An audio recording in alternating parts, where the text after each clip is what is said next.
When Counselor Zelok casually vaporized 47 human civilians during what he called routine pest control, he thought he was swatting flies. What he actually did was wake up the galaxy's most dangerous apex predators who had been pretending to be harmless refugees for 800 years.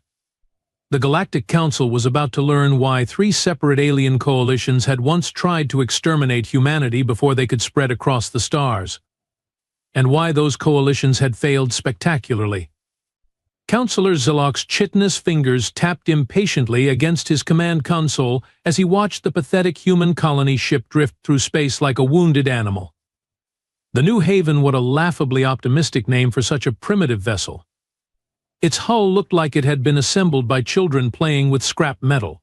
"Sir, the boarding pods are ready for deployment," announced his aide, a younger Vorthan whose mandibles clicked nervously.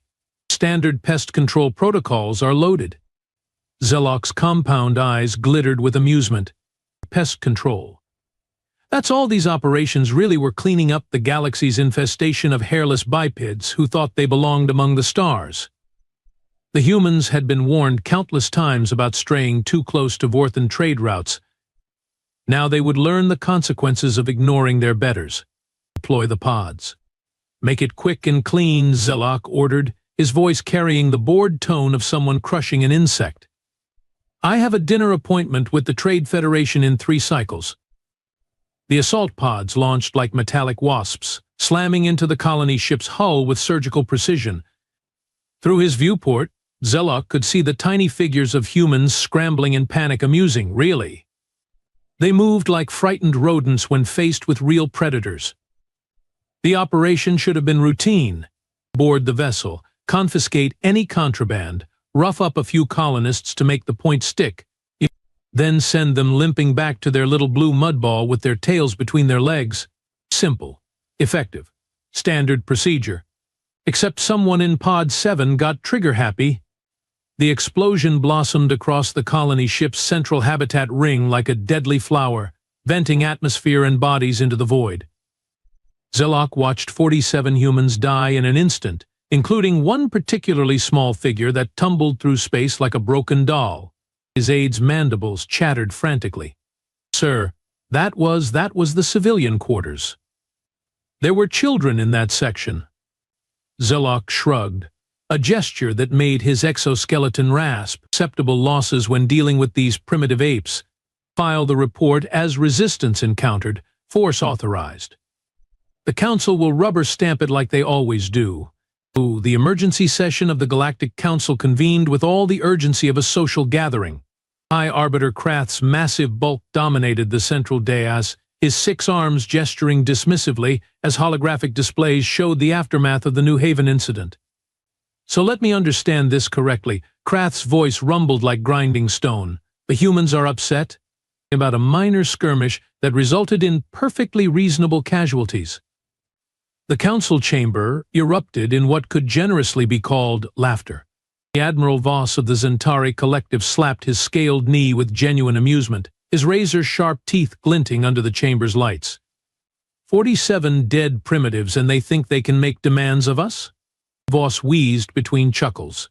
"These barely evolved primates with their crude metal ships want justice? What's next? Are the farm animals going to demand voting rights?" Ambassador Nexus from the Phantom Syndicate floated in his containment sphere, his gaseous form swirling with what his species considered mirth. "Honored colleagues, perhaps we're being too harsh. After all, humans should be grateful we allow them to exist at all. Most civilized species would have sterilized that little blue rock centuries ago." The laughter intensified. Counselor Zelok preened under the attention, basking in the approval of his superiors. "The operation was textbook procedure," he announced proudly. "A few dead colonists serve as an excellent reminder of their place in the galactic hierarchy." High Arbiter Krath raised one massive hand, and the chamber fell silent. "What exactly are the humans demanding in their communication?" A junior aide, some insectoid species whose name nobody bothered remembering, scuttled forward with a data tablet. "They're demanding immediate reparations, sir. Full compensation for the victims' families, public acknowledgement of wrongdoing, and they've given us 72 hours to respond."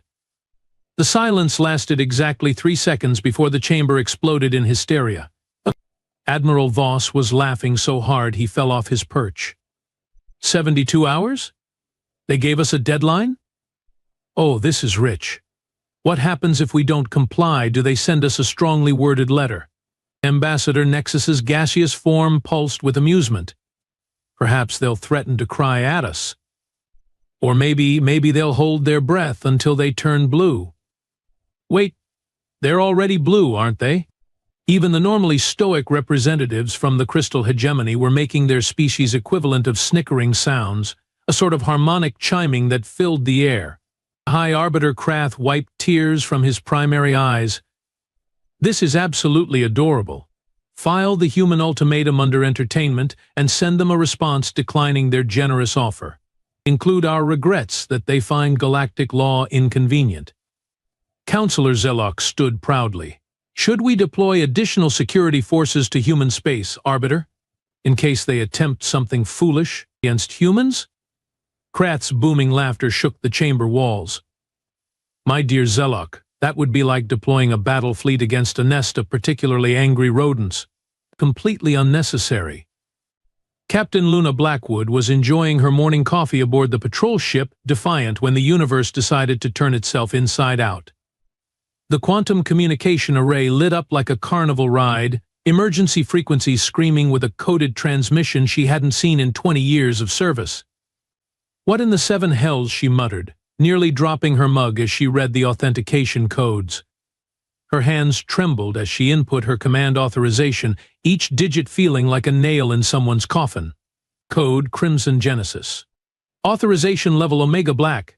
All shepherds to active status. The children of Terra have been wronged. Luna's blood turned to ice water. Code Crimson Genesis. She'd heard whispers about it during her academy days, late-night stories told by instructors who'd drunk too much and remembered too much. A protocol that hadn't been activated in 800 years, a protocol that most people believed was just a myth. Bridge to engineering, she called out, surprised by how steady her voice sounded. I need you to monitor all deep space communications for the next few hours. Priority Alpha encryption. What happened next would have made Counselor Zelok's compound eyes pop clean out of his skull. Deep beneath Earth's Pacific Ocean, in trenches so dark they made space seem bright, ancient facilities began to hum with power. The Mariana Trench Complex, buried under 7 miles of crushing water and classified beyond the dreams of mortal bureaucrats, it received the activation signal and responded with the enthusiasm of a sleeping dragon suddenly poked with a very sharp stick. Similar responses rippled across the planet. In Antarctica, beneath ice sheets that had hidden humanity's darkest secrets for centuries, massive installations started drawing power from the planet's core. The Aurora Station, disguised as a research facility, began transmitting signals that made the northern lights dance like they were having seizures. But it was what happened in the orbital graveyards that really would have given the Galactic Council nightmares. Scattered throughout the solar system, in places where old ships went to die, ancient hulks that had been floating dead for generations suddenly weren't dead anymore. Emergency beacons that had been silent since before the first humans set foot on Mars began broadcasting coordinates, power signatures, and something that sounded suspiciously like laughter. The Zentari Spy Network, pride of Admiral Voss's intelligence division, started detecting gravitational anomalies that made their equipment scream warnings. Near Jupiter's great red spot, space itself seemed to be folding like origami in the hands of a mad artist. Saturn's rings were vibrating at frequencies that shouldn't have been possible, creating harmonics that registered on sensors 3 star systems away. Sir, reported a panicked Zentari intelligence officer, his scales actually changing color from stress, we're detecting massive energy buildups throughout the Sol system. The humans appear to be powering up something big. Admiral Voss, still chuckling from the council session, waved dismissively. Probably just their pathetic industrial centers working overtime to build more of their tin can ships. We keep monitoring but don't waste resources on it. What the spy networks couldn't detect, what their most advanced sensors couldn't measure, was the quantum entanglement signatures spreading through subspace like wildfire. Ancient AIs were waking up from hibernation, Their first conscious thoughts focused on a single, burning question: who dared harm the children of Terra? Captain Blackwood watched her instruments with growing wonder and terror as energy readings spiked across the solar system. Whatever humanity had been hiding for the past 8 centuries was about to announce itself to the galaxy.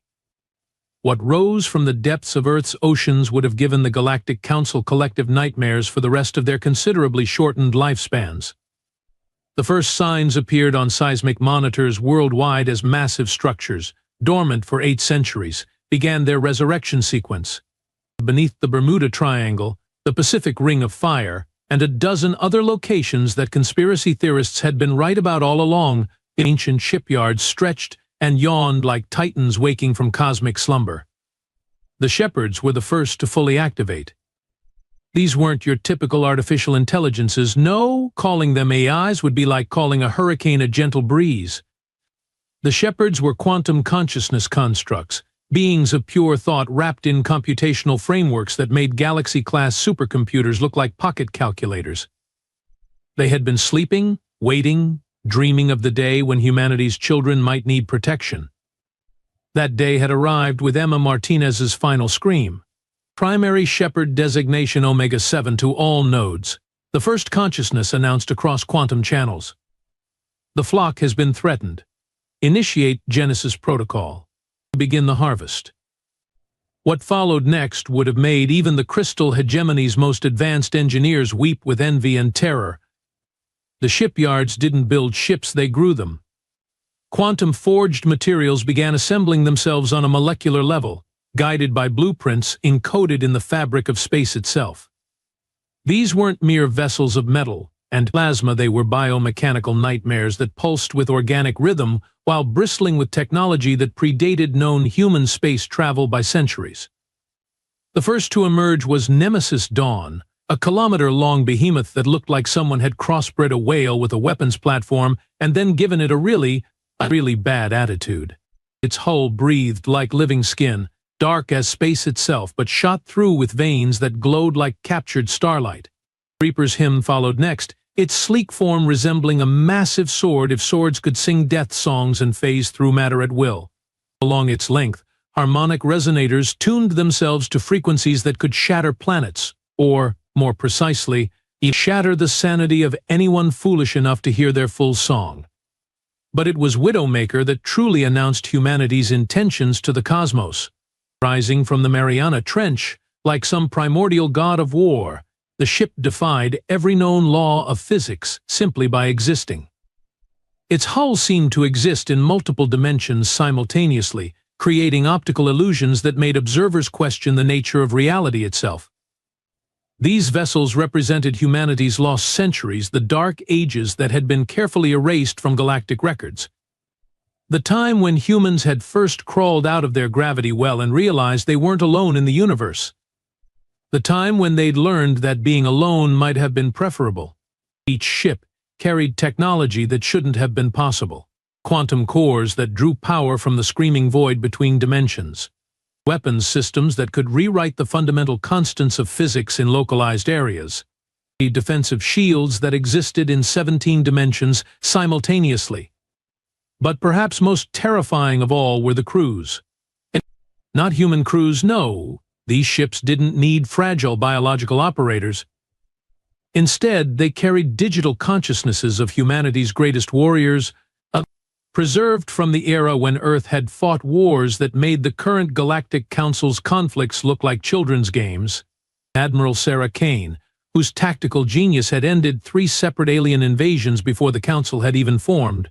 Commander Rex Murphy, who had personally strangled a Zentari battle lord with his bare hands. Captain Diana Steele, who had earned her name by surviving the bombardment of Terra Colony 7 without a scratch. They were legends given digital form, nightmares with military training, and they were absolutely furious about what had happened to little Emma Martinez. As the fleet assembled in Earth's outer atmosphere, their combined presence created gravitational distortions that registered on sensors halfway across the galaxy. Ships that existed partially outside normal space, crewed by the digitized souls of history's most effective killers, each armed with technology that made current galactic standard weapons look like sharpened sticks. The message they broadcast on all frequencies was simple, elegant, and absolutely terrifying in its implications. This is the Terra Defense Fleet. We are coming. Prepare accordingly. The first indication that something had gone catastrophically wrong came from the Outer Rim sensor network, when Station Delta 7 reported contacts that made their instruments have what could only be described as mechanical nervous breakdowns. "Sir, you need to see this," stammered Communications Officer Trilax, his tentacles quivering as he handed Admiral Voss a data pad. "The long-range sensors are detecting well. We're not sure what they're detecting." Admiral Voss glanced at the readings and laughed. 47 ships heading our direction? Is this supposed to frighten me? The humans must have emptied every shipyard they have to assemble such a pathetic. His voice died as he read the velocity readings. Then the mass readings. Then the energy signatures that made absolutely no sense according to everything the Zentari Collective knew about physics. "These numbers can't be right," he whispered, scales shifting to a sickly yellow color. "Ships this size don't move at these speeds. And this energy output, it's reading higher than our entire battle fleet combined." Across the galaxy, similar scenes were playing out as every major sensor array registered the approaching fleet. What made it worse was that the ships weren't behaving like ships at all. The Phantom Syndicate's monitoring station near the Crab Nebula sent increasingly frantic reports. "The human vessels are phasing through the asteroid field," gasped their sensor operator. "Not avoiding the asteroids, phasing through them. Like they're not entirely in our dimension." At the Crystal Hegemony's gravitational research facility, their most sensitive instruments detected something that violated every known law of physics. "The ships are ignoring gravity wells completely," reported their chief scientist, his harmonic voice cracking with stress. "A vessel that size should be affected by planetary gravity, stellar gravity, even the galactic center's influence. These ships are moving as if gravity simply doesn't apply to them." But it was Counselor Zelok who received the reports that made his exoskeleton start shedding plates from pure terror. His intelligence network, pride of the Vorthan Empire, had been working overtime to analyze the approaching threat. What they found in the deepest archives of galactic history made grown Vorthans weep. "Sir," his aide chittered, mandibles clicking frantically, "we've found references to these ship configurations in the classified archives.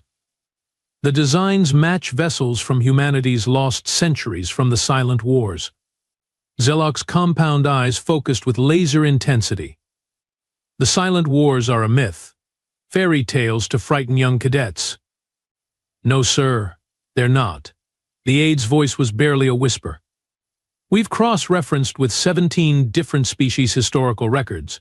800 years ago, humanity fought a series of conflicts that were so brutal, so devastating, that all participants agreed to classify the records beyond maximum security. Sir, these ships were specifically designed for total war, not conquest, not occupation complete, and absolute extermination of enemy species." The datapad slipped from Zelok's trembling claws as the full implications hit him. How is this technology centuries beyond what they should possess? "According to our analysis, these vessels incorporate quantum manipulation technology, dimensional phase shifting, and something our scientists are calling reality editing capabilities. Sir, the humans didn't just hide advanced technology from us, they hid the fact that they were already a Type 3 civilization when we first made contact." Panic spread through the Galactic Council chambers faster than a plague. Arbiter Krath's 6 arms flailed desperately as he tried to process the incoming reports. "You're telling me," he roared, his voice shaking the chamber walls, "that for the past 3 centuries we've been treating apex predators like domesticated pets?" Ambassador Nexus's gaseous form was swirling in patterns that indicated severe distress. "The energy readings suggest each ship carries enough firepower to sterilize entire star systems. And there are 47 of them." Admiral Voss was pacing frantically, his proud military bearing replaced by something approaching hysteria. "Our intelligence networks are reporting crew manifests for these vessels. They're not crewed by current humans, they're crewed by digital consciousnesses of humanity's greatest military leaders from their war period. We're not just facing advanced ships. We're facing the strategic minds that designed total warfare.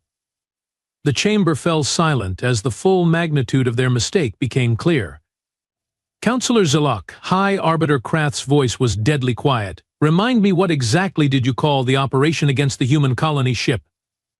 Zelok's exoskeleton was now shedding plates like autumn leaves. Pest control, sir. And how many of their children died? 47 civilians, sir, including one juvenile designated Emma Martinez. The silence stretched until it became physically painful. So let me understand this correctly. Krath continued, his voice getting softer and therefore infinitely more terrifying. We just killed the children of a species that possesses technology capable of rewriting physics, commanded by digital resurrections of history's most effective military minds. While they were pretending to be primitives for our benefit? Counselor Zilok could only nod, his voice box completely paralyzed by fear. High Arbiter Krath looked around the chamber at his fellow council members, all of whom were displaying their species' equivalent of absolute terror. The human fleet didn't arrive at the council's home system, they simply existed there, as if the universe had suddenly decided that empty space needed to be occupied by 47 nightmares made manifest. No FTL signatures, no energy buildup, no gravitational distortions or quantum fluctuations that every known species used for faster-than-light travel. One moment the Nexus Prime System's defense grid was scanning empty space, and the next moment it was scanning the business end of humanity's barely contained fury. Admiral Voss was in the middle of his morning briefing when every alarm in the command center started screaming at once. Sir, his sensor operator's voice cracked like a teenager. We have contacts. 47 vessels just appeared at the edge of our system. Appeared? Voss snarled, his scales rippling with irritation. Ships don't just appear, you incompetent fool. Check your instruments. Sir, instruments are functioning normally. The human fleet is broadcasting on all frequencies. The main screen flickered to life, revealing a human female whose cold eyes promised violence with the casual certainty of gravity. Her uniform was pristine black, while adorned with insignia that made no sense to galactic military standards, but somehow radiated authority that made hardened alien warriors want to salute. This is Fleet Commander Sarah Kane of the Terra Defense Force. Her voice carried the sort of calm that preceded hurricanes.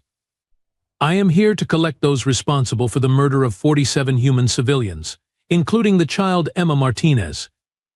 You have 60 seconds to surrender the perpetrators for immediate execution, or we will demonstrate why your ancestors agreed to classify the silent wars.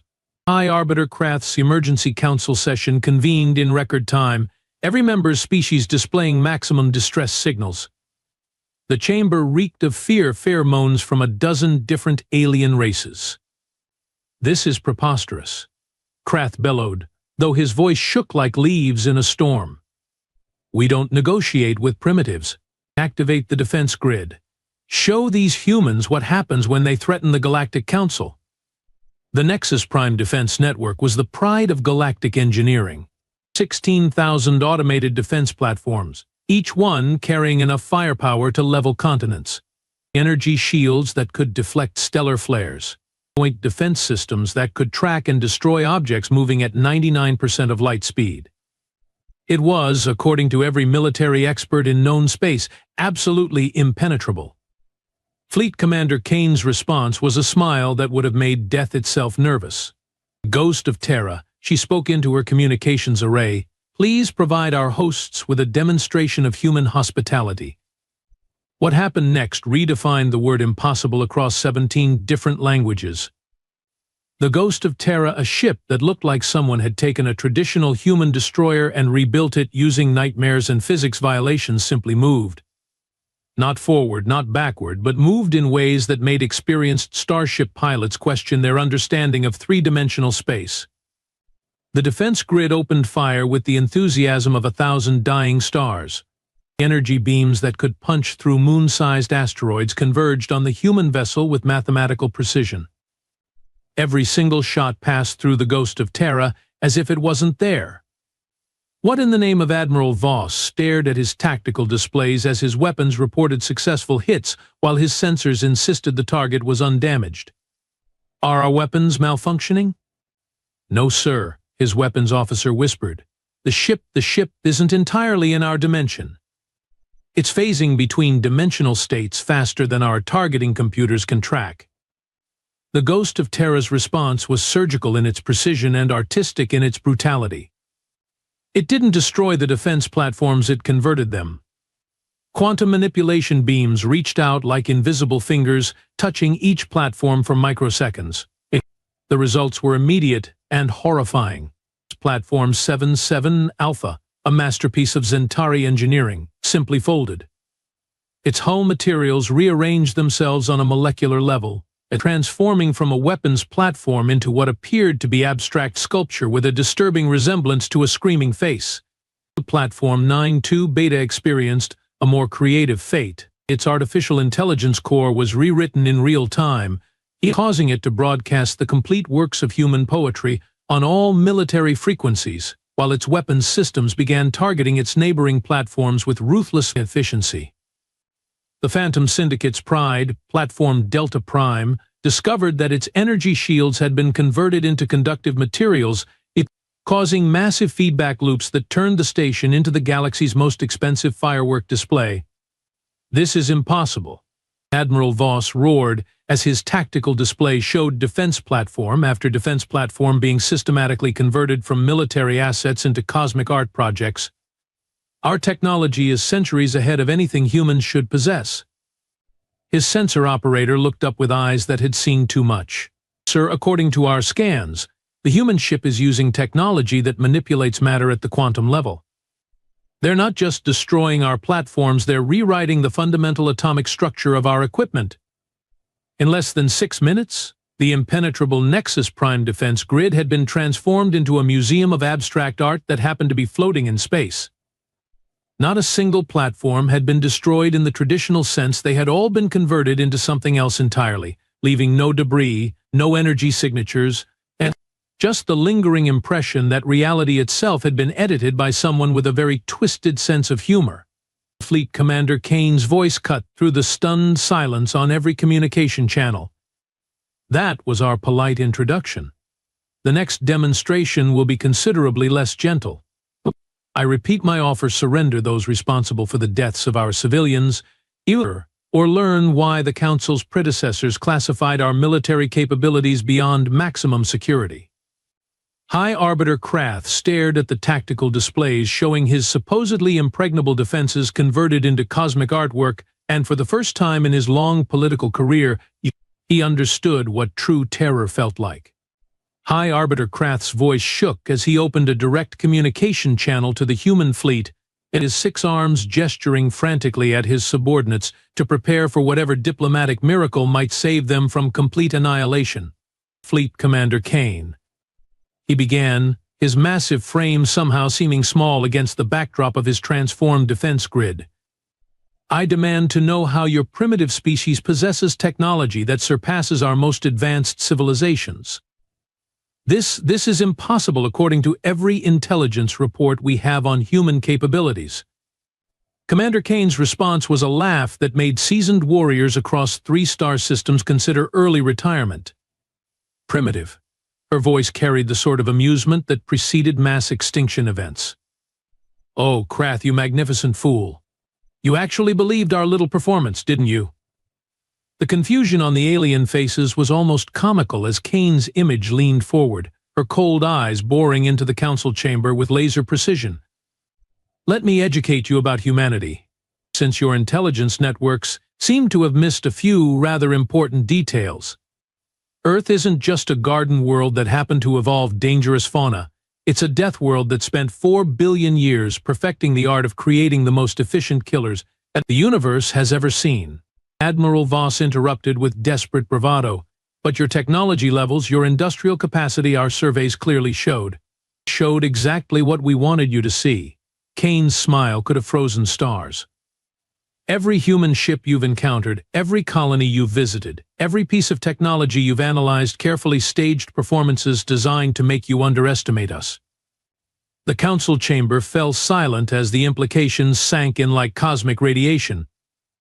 You see, gentlemen, we learned a very important lesson during what your predecessors called the Silent Wars. When humans first left Earth 800 years ago, we made the mistake of showing our neighbors exactly what we were capable of. The result was 3 separate galactic coalitions forming with the express purpose of exterminating humanity before we could spread. Kane gestured to something off-screen, and the holographic display shifted to show historical records that made several council members emit their species equivalent of whimpering. The Cathara hegemony tried to sterilize Earth with quantum bombs. We responded by converting their entire star system into a memorial garden with their still-living leaders as the centerpieces. The Vorth Collective attempted biological warfare against our colonies. We returned the favor by engineering a plague that turned their home planet's atmosphere into something resembling sulfuric acid. Councillor Zilok's exoskeleton was now shedding plates so rapidly he looked like he was molting in fast forward. But the galactic records show humans as barely space-capable. Because we rewrote those records, Kane's voice carried the patience of a teacher explaining basic concepts to particularly slow students. After the 3rd attempted genocide, we realized that the galaxy wasn't ready for apex predators. So we decided to pretend to be prey. The truth hit the council like a meteor strike, for 8 centuries. We've been hiding in plain sight. Every human colony ship you've seen was deliberately built to look primitive. Every human military vessel was designed to appear technologically inferior. Every interaction with your species was carefully choreographed to maintain the illusion that we were harmless refugees from a backwater world. Ambassador Nexus's gaseous form was swirling in patterns that indicated complete mental breakdown. You've been treating us like children playing with dangerous toys. Not children, Kane corrected with terrifying gentleness, more like pets. Adorable, bumbling pets who occasionally needed to be reminded not to bite the hand that fed them. High Arbiter Krath's political mind finally grasped the full scope of humanity's deception. The trade agreements, the territorial concessions, the limitations on human expansion, all designed to keep you feeling superior and in control while we quietly established ourselves throughout the galaxy. Kane nodded approvingly. Do you have any idea how difficult it was to pretend that your advanced technology impressed us? Our engineers had to develop entirely new forms of entertainment just to keep from laughing during trade negotiations. The silence in the council chamber was the sort usually reserved for funeral services. But then Councillor Zilok here decided to play pest control with our civilians. Kane's voice dropped to a whisper that somehow carried more menace than a supernova. 47 human lives, including 8-year-old Emma Martinez. You killed our children, and that crossed a line we drew in blood 8 centuries ago. The fleet commander stood, her image dominating every screen in the chamber. Here are your options, gentlemen. Option 1.